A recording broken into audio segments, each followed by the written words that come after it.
I'm Pete Kramer with Pete Kramer Media, and I'm so glad you've joined us on this special edition of Lights Up, the High School Theater Podcast. This is one of two special episodes during which I'll speak with nominees for the 2026 Metro Awards. The Metros are the high school version of the Tony Awards for musicals in Westchester, Rockland, and Putnam counties in southeastern New York and in Bergen County, New Jersey. This year, 74 high schools entered the competition, and today I'm joined by four of the actresses who are nominated for the Metro Award as leading female identified role. That's leading actress. And we've got some powerhouse talent here. Out of 74 possible actresses, we've got four. They've narrowed it down to four, and these are the four. So this is pretty exciting stuff.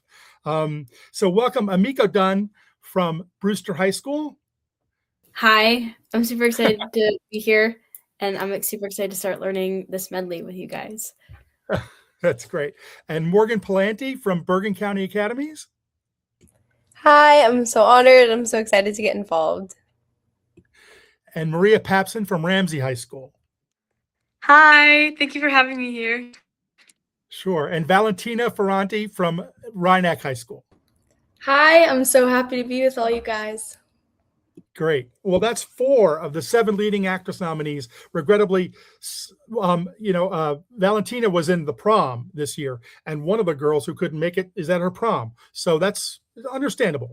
Prom or this, I think she made the right choice. So the other three who aren't with us tonight are Lindsay Dalton of Carmel, Mariella Galdieri of Fair Lawn, and Addie Harrington from Northern Highlands High School. This is the 25th anniversary of the Metro Awards, which are sponsored by the Helen Hayes Youth Theater in Nyack. The Metros will be handed out on Monday, June 15th. So we're heading into Metros weekend. Can you feel it, ladies? Can you feel the excitement? Yes. I'm so excited. So the Metros are Monday, June 15th at Purchase Performing Arts Center on the campus of SUNY Purchase. It'll be hosted by Broadway performers Emma Pittman, who's in The Outsiders right now, and Kevin Sholok, who was in The Outsiders. So, and I should note that there's another special episode of the podcast where we'll be speaking with the nominees for leading actor. So do check that out on Apple and Spotify and YouTube and all those places. Okay. So much exposition, ladies, but you're used to it. You're theater kids. Have you guys been to the Metros before? Yeah, I've gone a few times. That's Valentina. This is my first time. Yeah. Oh, cool. Maria, this is your first. Yeah, this is my first time. I know like a lot of the other kids at my school got to go a few times, but this is my first time. And Morgan, have you been before? Yeah, I've been the last couple of years. Last year I actually won the best ensemble, featured ensemble with for Gangsters and the Drowsy Chaperone. Right. You weren't gangsters, you were pastry chefs, right? Yes. That was close. And Amiko, you've been before? Yeah, this will be my third year, and last year my school Brewster High School won Best Musical, so we're super excited to be back. That's great. That's very exciting. It is loud. It's like, it's like this kind of loud, like my tie is flapping in the wind. That's how loud things get up there. There was a time when the Metros which used to be called the Helen Hayes Awards, or the Helens, were just a ceremony. You just went one night and that was it. Now, Metros weekend, I mean, this is a big deal. You guys will be rehearsing and learning medleys and all sorts of things. You guys know what's up ahead of you this weekend? I'm sure it's going to be crazy, but super exciting. Yeah, definitely. We were given some preparation materials beforehand, but honestly, that was it. So I feel like we're all kind of doing this together to figure out what's going on. Yes. So, Miko, you were saying that you got the medley that you're gonna. So it used to be that every actor would go out and sing 16 bars of their song, and that would be it, and move on. Now you guys are really kind of playing with each other and really kind of playing off each other, right? Is that the case, Amiko? Oh my gosh, yeah, totally. I was listening and it's really cool how they arranged it so each one of our songs kind of intertwines and goes into the next. I wouldn't think about it that way at all. And actually, I'm singing at least a song that I didn't think I was gonna sing for the medley. So I'm super excited to also be able to showcase a different part of the show. So yes. That's great. Anybody else want to talk about the medley? What you saw when you? I think Michael Mastriani, who's my buddy who does the Pedro's open mic with me. I think he wrote the arrangements for those, trying to weave all those things together. Any surprises for the other ladies? I mean, like Amiko said, I thought it was so cool how they could just put everything together and put all these super different songs together. And I wasn't expecting to sing The Ladies Improving. I was thinking like it's not about me because I feel like that one's more known. But I'm so excited because I just love that song. It has been a minute since your musicals. I mean, most of them were in March or early March, right? Morgan, when was your show? Our show was the first weekend of March, which was actually a week later than it normally is. But we had a bit of a conflict because we would bring it on as like cheerleading and stuff. So we're working with the cheer team, and we pushed it back a week so that they could be with us because they had their nationals the week before. Mm-hmm. And you guys do 2 weekends? No, we did the one. Just one? Uh-huh. Yeah, but we had double casting for a lot of the roles, so we did 6 shows in 3 days. Oh my gosh! Wow, you're probably ready for a rest after all that tumbling and all that. Maria, what about your show? When were you? Ours was in like the middle of March, so like the 12th to the 14th we had the shows. We only did 3 shows, but it was really fun, and it was like really hard because my last show at school, so I got really emotional. I'm sure. I'm sure. And Amiko, Yeah.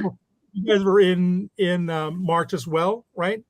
Yeah, like late March. That's funny. Sorry, we were just all going chronologically, but yeah, late March. And I think we did 5 shows over the course of 3 days, so more than usual.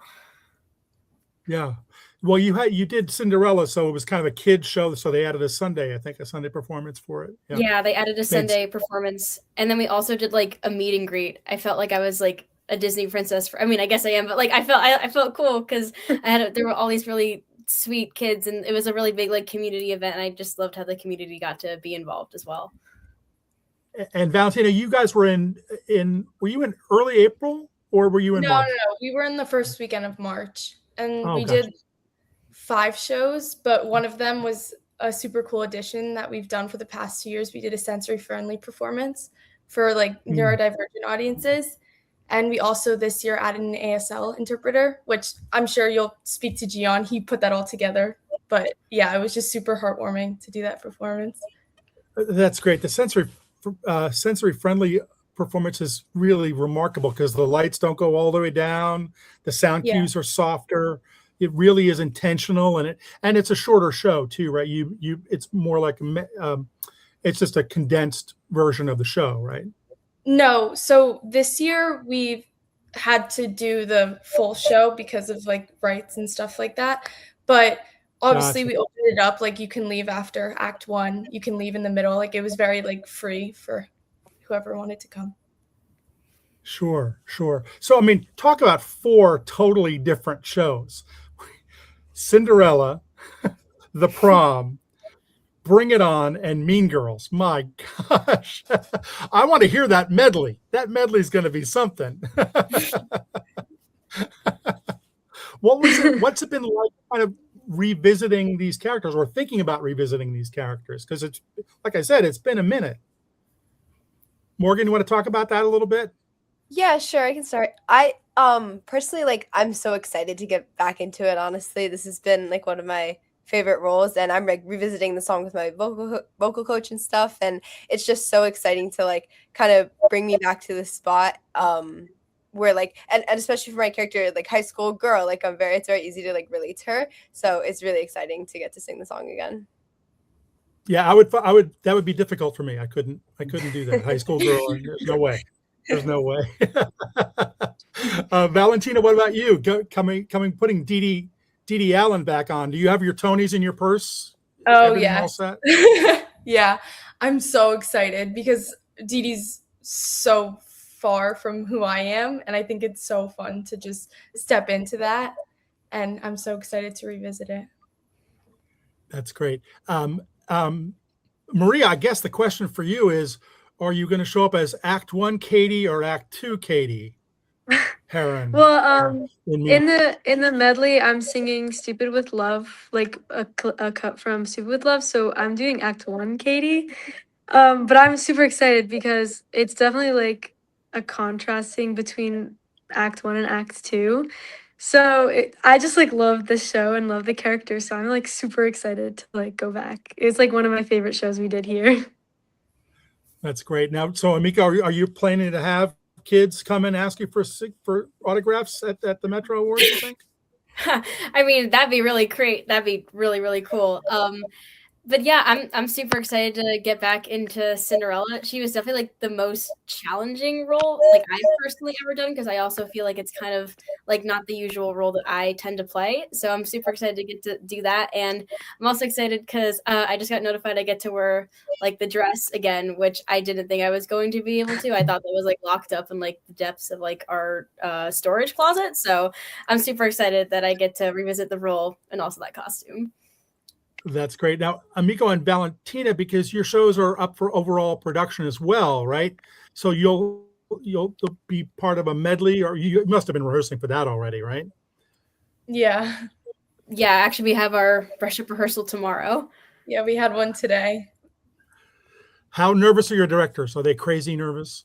I mean, not really. I just think that our director wants us to like go out there and show the best version of ourselves. So she's like, all out effort every time. Like we have to get it like amazing for everyone. So Yeah, totally. Same here. I mean, what's done is done. I feel like the musical spoke for itself when we did it. So I think we're just trying to showcase like as much fun as we can have. Great. Well, speaking of directors, I'd talk to your directors about each of you, and I'm going to use that against you, and then give you a chance to comment and defend yourself. But then, really, like I would like you all, if you feel comfortable, to talk a little bit about the topic a little bit. So, Amika, we'll start with you. You're a junior. You played Ella in Rodgers and Hammerstein's Cinderella at Brewster. Last year, you played Death. You were Papa Gay, the god of death, in Once on This Island. So a little range there. Your director, Richie Grasso, said you brought joy to Cinderella while also playing her strong and confident. He said that you were always one step ahead of him, planning for the next rehearsal and bringing your own ideas to the process. What is it like to know that you're Ella, you're not Cinderella, but you're Ella, you're the title character. And what is it like to be leading the show and knowing that you're carrying the show? I mean, it's definitely a little bit nerve-wracking. This is the first time, at least in high school, that I've done a leading role. I had a lot of support from my director, Mr. Grasso, and also from the entire cast. Everybody is so sweet. I can't even tell you how encouraging the entire cast was, because obviously this is also a first experience for me as well.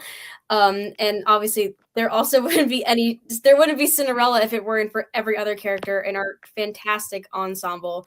So to be able to especially be involved in so many like fun group numbers and get to work with like the entire cast and like the village. And I think the best part about Cinderella is that she sees the good in everyone. And so I feel like I really got to connect with like every single character in the show, which I feel like there are a couple characters who like at least within the show are like very closed off and are like on their side, and Cinderella is definitely that bridge. So then I also felt like I got to be like the bridge between our cast, because I also have a lot of friends who did the musical for the first time this year, because like I was like, oh my gosh, it's so fun, you should totally join. So to be able to be like that vessel for other people is like, honestly, I'm like really honored to be able to take that position. Morgan, you are also a junior, and you played Campbell in Bring It On at Bergen County Academies. You were in Pericles, and you were a gangster / pastry chef in The Drowsy Chaperone. Your director, Victoria Perro, said Morgan has a killer voice and is a strong dancer, but she's one of our top actors in the program. This is a future Lady Macbeth, a pure leading lady with the brains to back it up. She's a director's dream. How do you defend yourself when somebody says something like that? Honestly, those are very kind words from her, and I think that I like to also, to touch on what we were saying before about leading the show. I really like to have the responsibility to sort of keep my peers and my friends going in rehearsal. It's a really like, it's I think it's like an honor, honestly. And something I think is really important, like obviously I love to sing, I love to dance and everything, but like my director mentioned, at the root of everything is the acting. So she loves to like really go through the text like so in depth. So I love to sit in rehearsal and go through and just think about every thought behind the words and the reason why Campbell's saying each word that she says. And I think it's like such an amazing process to be able to go through, behind the notes, behind the moves, like why the character is doing something. Because sometimes musicals can be songs and dances. It can be about songs and blocking. That's what they worry about because they've got the most people on. And acting sometimes gets really kind of short shrift, and you don't do that. I love that you get into the text of it because that's really important. It's the third leg of the stool, right? Mhm. Is there a moment from Bring It On that you can point to, Morgan, as kind of a pure acting moment for you, or line, Um, or? yeah, I think that some of the language in Bring It On is very cringy, so to speak. And it can, it's easy to just throw away these lines. My scene partner, specifically in Enjoy the Trip, very easy to just sort of like these super like cringy lines that you kind of feel embarrassed saying. But it's really, when you take the characters a little more seriously, it's really, you can find the meaning behind everything. So I think that the transition, there's this little snippet between the scene right before Enjoy the Trip where it's called What Was I Thinking? And it's just like, it's like 16 bars like of just like the same line over and over. What was I thinking? And I love to sort of play with how it was like four of them in a row, just like the same sort of notes. And I love to sort of play with how can I make each one different and each one its own thing. And I think through that you can really transition from, she goes from getting confronted to reflecting on herself to sort of then going back outwards and being like, okay, what can I do next? So you can really show like that transition through the four same notes going over and over again. I think that's like such a amazing thing to do. That's great because she said it over and over again for a reason. Yeah, She was working through exactly. something. She Mhm. was working through something and she had to make sense of it in her mind. So that's great. I Mhm. love that. And good on you for that text. That's good stuff. Anybody else want to talk about acting the musical, about finding those moments to be an actor in a show that's about notes and blocking? I mean, in the prom, it's such a comedic show, so you really have to make sure you get the correct comedic timing and finding the right moments to be funny, because also there is a heavy underlying theme throughout the show, and it's Emma's acceptance into her community. So I think that definitely finding that balance in the acting in certain scenes was super important in creating Mhm. my character and everyone else's character. That's great. Miko, Ella kind of pinballs through through Cinderella. She's acted upon. I mean, there's a lot of people who are Yeah, deciding things totally. for her. Yeah, I think kind of creating that shift, because I think Ella, her whole point is that she starts to believe in herself, and I really had a great time making that arc, because it also helped me like in my real life, like also make that arc for myself like throughout this process, and also just the way I am like with my friends and my family, and to try and build that confidence in herself to show her true self to other people, I think was really cool to like decipher. Valentina, you're a junior at Rhinebeck, and you were nominated for playing Dee Dee Allen, as we said. You went from the ensemble of Beauty and the Beast to Rizzo in Grease to Dee Dee, who, like I said, carries those Tonys around with her just in case people wonder who she might be. Um, your director, Cindy Feynman, echoed what we'd heard from other directors. You brought this unparalleled work ethic. You spent time refining your craft in school and out with coaches and teachers and summer programs, and she said you're hilarious, which is a good thing. Um, so many kids get extra practice and more roles in youth theaters and outside companies. Is there something that one of your coaches or people that you've encountered outside of the high school have taught you? It's kind of a mantra, something you think about when you're playing a part? I mean, I think I've kind of picked this up from every person that I've studied with. I think it's just you have to keep working. Like, you're never done. Like, you can always improve. You can always get better. You can always keep working on your craft. And I think one of like the most important things that I've heard is like when preparing for an audition, it takes you 10 years to fully get your song down or your monologue down. And I think that's so telling to like theater, because you're like, it takes you so long to develop your craft. So I think just never stopping and continue to work hard. Yeah. What about you, Amiko and Morgan? Do you guys do a lot of outside theater as well? Yeah, I work with like a vocal coach on the weekends, and I've done the Paper Mill Conservatory for a couple summers, and I think it's really interesting to see like different directors, different coaches, like their different takes on everything, and just like the more exposure you can get, the more like different tactics and like ways of approaching some text that you can get is just like so interesting to compare yourself, and like helps me grow as my own creative. Yeah, I totally agree. I haven't gotten to do as much just straight theater outside of high school and stuff. I work professionally, and actually for the past 4 years, I've gotten to host a show at Carnegie Hall, and that experience has been really, really cool. And that was also really helpful because I got to see like theater from like the more of the also the creative side of the process, like not just performing. So that was like really helpful in like learning about theater. That's great. Maria, so you played Katie Heron in Mean Girls, and you also played like Little Red in Into the Woods, Catherine Howard in Six, Serena in Legally Blonde, Yvette in Clue. And your director, Chris Peterson, called your performance as Katie a revelation. He said she was able to authentically play the innocent, sweet Katie in Act 1 and then transition to the Queen Bee in Act 2 without missing a beat. She was the glue that kept the show together. Okay, so take us to intermission.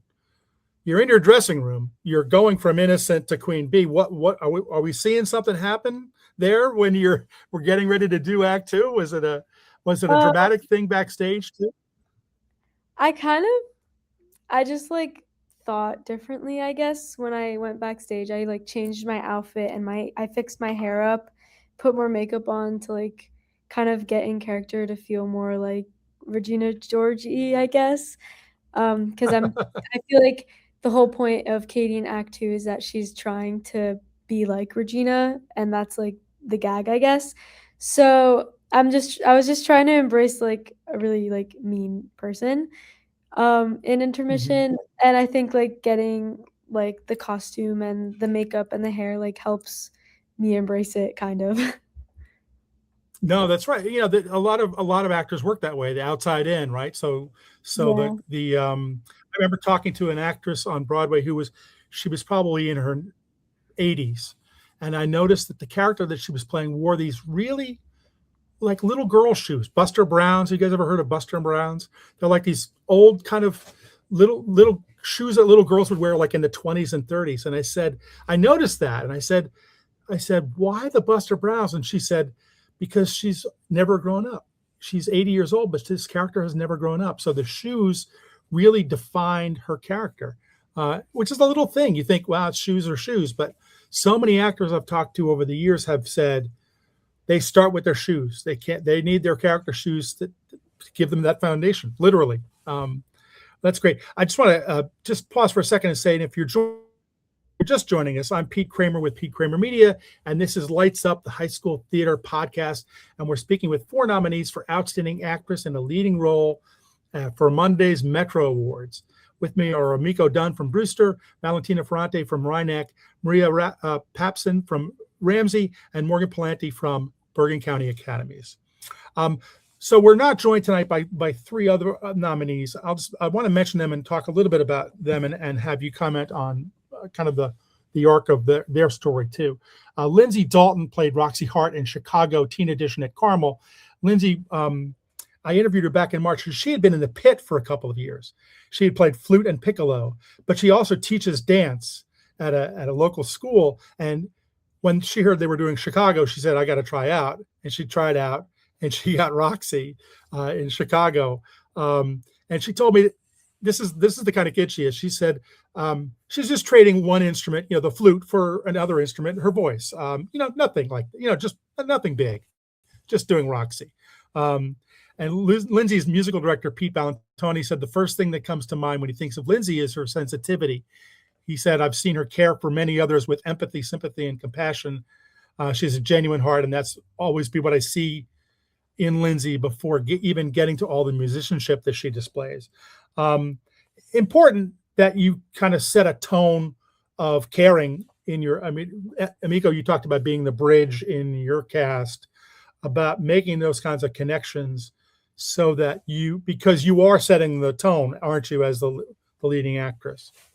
Yeah, totally. I completely agree. Yeah.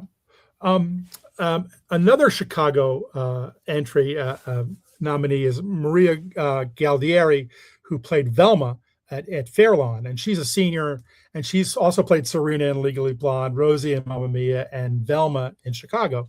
Her director, Juliana Duenas Lopez, said Mariella brought energy and focus to Velma, exploring the character's fierce determination. She said, when she thinks of Mariella, I think about the first time she sang in my musical theater class and just how far she's come ever since. It's a testament to her work ethic and passion.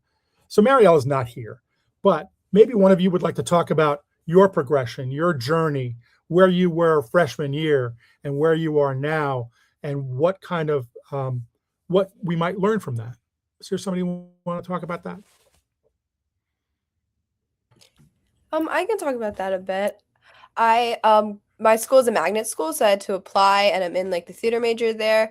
And it was coming freshman year, it was really eye-opening because when I was in middle school and everybody else in my academy, you're in middle school, you're the lead in all your shows, and because it's a smaller amount of people, smaller amount of talent, and then you get to my school, Bergen County Academies, and you're with like everybody who is in the leads in their towns. So it was definitely like really eye-opening and a different experience to get here freshman year and see like the juniors and seniors and all of their talent and think about, I want to be there one day, I want to get there one day.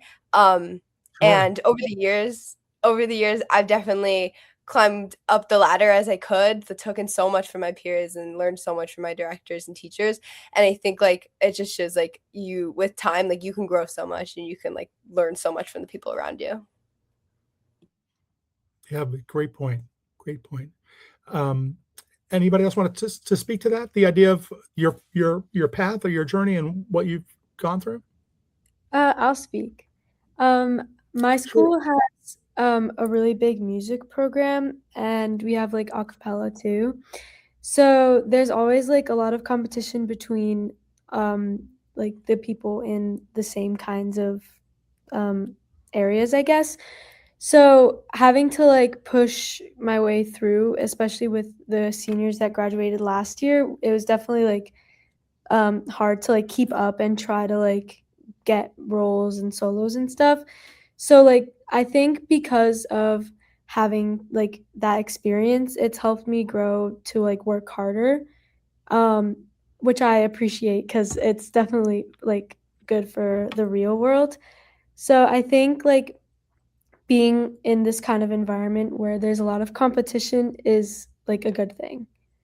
And I think it helped me grow as a performer and as a person to like work harder. I think the idea of the Metro Awards, it started out just by the nature of it. It started out more as more of a competition, and I think they really worked to make it more of a community sort of thing where like you guys are doing medleys together. It's not you just going out and singing your 18 bars and moving on. And I think the weekend and the fact that they're bringing in kids, I think kids from every participating school were invited to be in the opening number, and there are medleys throughout. So I think it's a competition, but I think over the past couple of years, it's really been much more of a love fest than a competition. Kids really come out of it.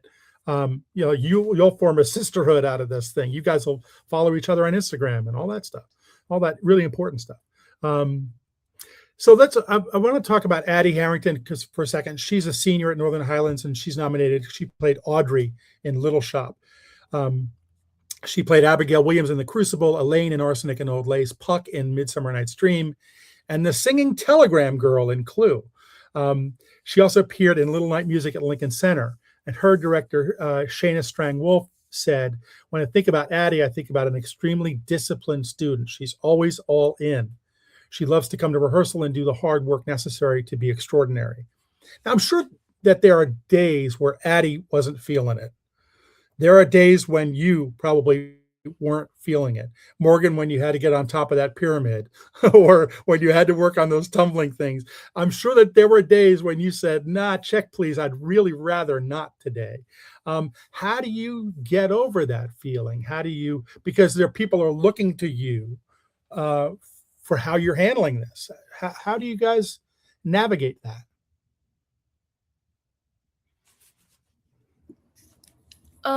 I just think in every show that I do, I think what you put into it, you get out of it. So, I mean, in everything that I've done, I try to put in 100% effort, but there's obviously some days that you're just not feeling it. So, on those days, it's important to recognize that, but also try to give it your best. And yeah, I think it just helps overall in what you learn through a show. Great. Miko, you have anything to say on that? Oh, yeah, there were definitely a couple really late nights. We had a lot of different special effects. We had Michaela Rosano flying in the air, which was crazy, and that totally was like its own obstacle. There were a lot of different hair. I changed costumes, I think I'm going to say 6 or 7 times throughout the show. And that I had 2 lovely women who helped me change the entire time, and that was probably the most stressful thing. And I remember saying, I think I was at the school till like maybe 10 or like 10:30, like just discussing and planning. And even though like at the moment I was like, wow, I want to go home and sleep, I think those moments are so important because it's what helped our show run super smoothly. And I think if it weren't for those 2 women, I would not have been able to even like make it onto the stage. Like before they came, there was one time I came and like my entire costume was just like not on. So I think having so many people being so helpful and supportive is what helps me like push through those tiring days. You got to have the dress or you're not Cinderella. Yeah, exactly. There was one day it did not transform, and I was like, "Oh goodness, oh, we are in for a treat." Forget it. You don't need those shoes. You just need one of the shoes. You're fine. You're gonna be fine. Totally. Well, each of you guys, and thank you so much for taking the time to do this. It's been great to get to know you a little bit. Each of you has had a role that you're going to be remembered for. On Monday night, about 1,500 people are going to watch you revisit these characters for a little while. And one of you will go home with a star-shaped trophy. The rest of you will go home with an experience that you can tell your friends about. But I'd like each of you to take a minute, if you could, and talk about what being a theater kid has meant to you. You're going to go, Maria? Yeah. I think that being a theater kid means that you're very passionate about what you do, and you get to be around people who support you and love doing the same thing that you love to do. And being in that kind of environment is so different than like what other kids experience, because I always know that I have people that I can go to and people to like sit with at lunch, and they won't judge me because they are just the same as me. And I really think that that kind of like experience of being a theater kid it's important for like moving on in life, because some people don't get to have the opportunities and experiences that theater kids get, and friendships and connections. So I think that's what being a theater kid is. There you go. Yeah, kind of like what Maria said, but I've gained such a community through theater. I've met so many people that I would have never met through theater, and I think like they're the most fun, accepting, crazy group of people, and I'm so grateful that theater has brought this amazing community to me. That's great. Yeah, on a really similar note, I feel like being a theater kid means to be inclusive. I've had the honor of seeing our theater program grow immensely over from my freshman year till now. We used to barely have any guys, and Pete, I know you came to see the show, but we had a whole number of just guys, which definitely would not have been possible a couple years ago. And to know that the theater program is always so open to having everyone with open arms, no matter who you affiliate with at school. We have dance team dancers, band kids. We had a full student orchestra. So just to be able to see the growth in the theater department itself has been awesome. That's great. Yeah, I think as everyone has sort of mentioned, the inclusivity of the theater community is truly like a beautiful thing. And also I think just being a theater kid means you just get to share what you love, you get to share what you're passionate about, and it's just like really fun. I look forward to rehearsal like every year, the show every year, and the friends that you make through the shows, through the late night rehearsals are something really unique and something that you won't be able to replace in other ways. Well, ladies, thank you so much for taking the time. Best of luck on Monday. I'll be there, so stop by and say hi. And best of luck. Have fun learning those medleys. I can't wait to see them on Monday at Purchase Performing Arts Center. Best of luck, ladies, and thanks again for coming. I'm Pete Kramer with Pete Kramer Media, and I'm so glad you've joined us on this special edition of Lights Up, the High School Theater Podcast. That's better.